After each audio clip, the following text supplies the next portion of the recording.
Joignez-vous à la discussion. Appelez ou textez. Studio à commercial cube.radio ou 1-877-827-2346. 187 Cube Radio. Pareil comme à pareille date l'an passé, on se rend compte qu'on va aller à la rentrée scolaire très bientôt puis qu'on n'a pas assez de profs pour les classes. Pire encore, on va devoir ouvrir 1 millier de postes supplémentaires, semble-t-il, pour des enseignants, alors qu'on n'est toujours pas capable de combler ceux qui sont déjà offerts, ceux qui sont déjà vacants. On va faire un petit tour d'horizon de la situation avec les acteurs du milieu. Kathleen Legault, pour commencer, présidente de l'Association montréalaise des directions d'établissements scolaires. Bonjour, Mme Legault. Bonjour. De votre côté, à Montréal, on se comprend, là, s'il y a beaucoup de monde, ça ressemble à quoi, la pénurie de profs pour la rentrée scolaire cette année? Bien, je vous dirais que c'est très, très similaire à ce qu'on a vécu l'année dernière à pareille date. Puis les 1000 postes de plus dont vous parlez, ben nous, on les a vus venir. Là. Les inscriptions, ça s'est fait en janvier, février. Donc, les postes supplémentaires, on les a déjà affichés en mai, en juin, puis encore là, pendant l'été. Donc, pour nous, c'est pas une surprise. On s'y prépare là, depuis plusieurs mois à accueillir là, ce nouveau personnel dans nos écoles. Mais il manque de personnel qualifié, là. C'est une réalité.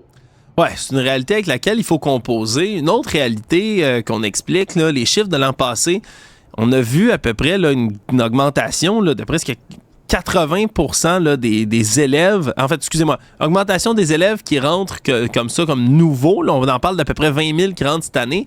L'an passé, c'était à peu près 80% de ces élèves-là qui étaient issus des nouveaux arrivants, réfugiés, immigration, etc. Est-ce que c'est encore une situation qu'on observe beaucoup cette année de votre côté à Montréal particulièrement?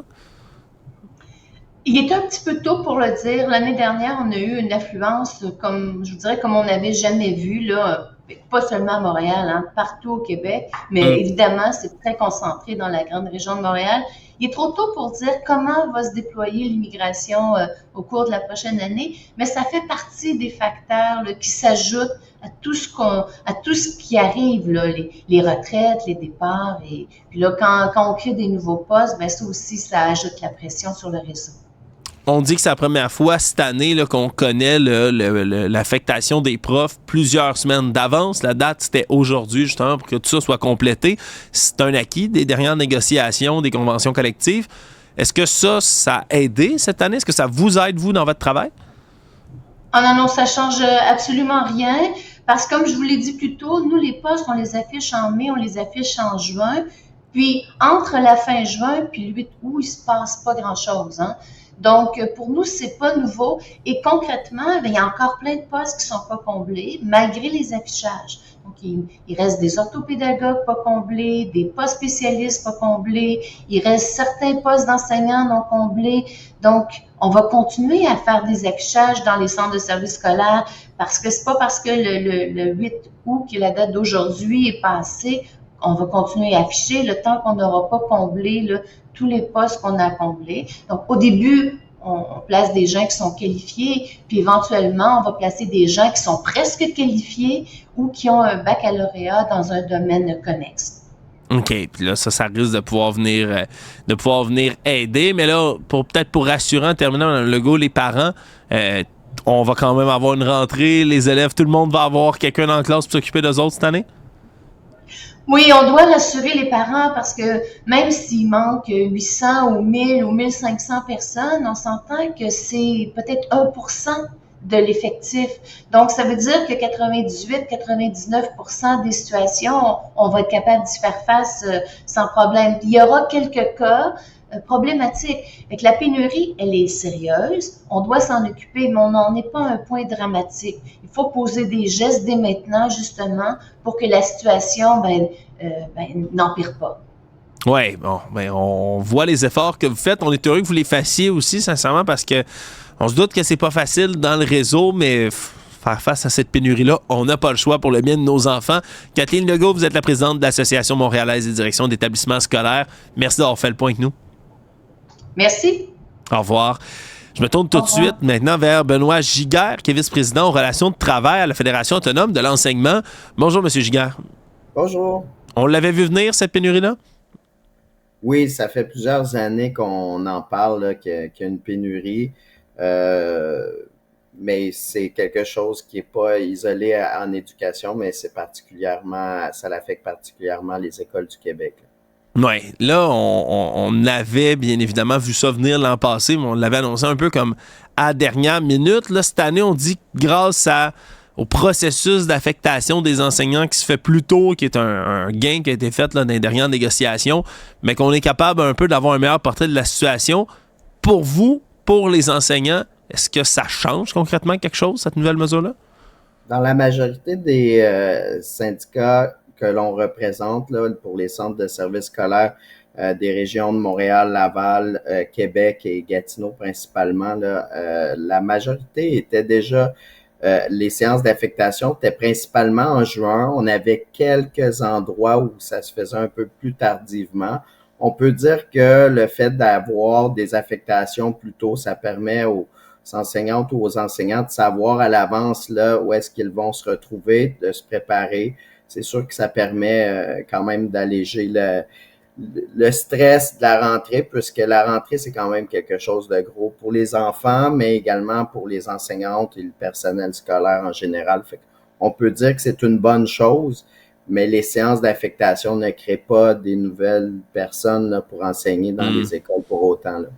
Non, c'est pas quelque chose. Il va encore rester les postes qui étaient déjà vacants, plus les 1000 aussi qu'on veut venir ouvrir sans qu'il y ait plus de monde pour venir les remplir.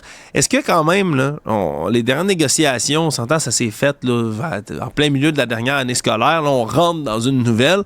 Avez-vous espoir que ça a un impact quand même sur la rétention de personnel, sur l'attrait aussi qu'on a dans la profession, qu'il y ait des meilleurs salaires puis quelques avancées de conditions, ou ça risque pas de changer grand-chose? Ben, nous misions et nous misons encore sur le nouveau mécanisme qu'on a mis en place pour aider à la composition de la classe. Là, on pense que ça va avoir des effets positifs dans les milieux, ce qui pourrait amener à attirer un peu plus les gens là, vers les milieux, mais également pour les personnes qui sont en place, même les enfants là, qui vont recevoir l'enseignement, ça va, on pense, là, aider. C'est sûr qu'il y a des écoles à créer, des bâtiments, là, on parle également là, dans les milieux urbains notamment, mais pour nous, on pense que c'est des éléments qui vont être positifs. Tous ces éléments-là peuvent amener peut-être à améliorer le recrutement, mais Mélanie, ma collègue, le disait, là, comme présidente de la FAE, une convention, ça ne règle pas tout. Il y a quand même des éléments qui vont devoir venir, qui sont un peu plus de l'ordre politique.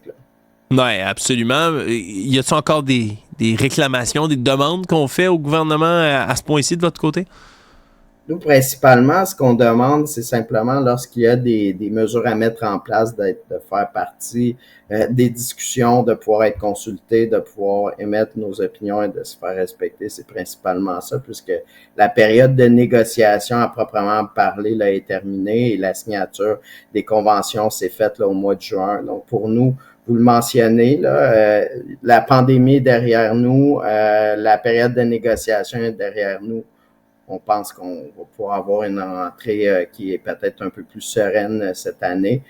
Pour nous, c'est une bonne chose. Pour les parents également, fort probablement, et pour tout le personnel scolaire, en plus des enseignants. On parlait de recrutement tantôt, avant qu'on se laisse, M. Giguère, là, parce que on entend toutes sortes de choses négatives souvent sur la profession d'enseignant, puis mon Dieu, on trouve que ça a l'air difficile, ça a l'air de venir avec toutes sortes de défis. Est-ce qu'il y a un message que vous aimeriez passer aux gens qui songent à une carrière dans l'enseignement, aux jeunes qui voudraient se lancer là-dedans ou qui hésitent à rester? Ou est-ce que vous avez un message à leur envoyer justement pour qu'on essaie d'en attirer plus? C'est le défi qui attire les gens dans l'enseignement, principalement l'amour également des enfants, l'amour de pouvoir passer le savoir.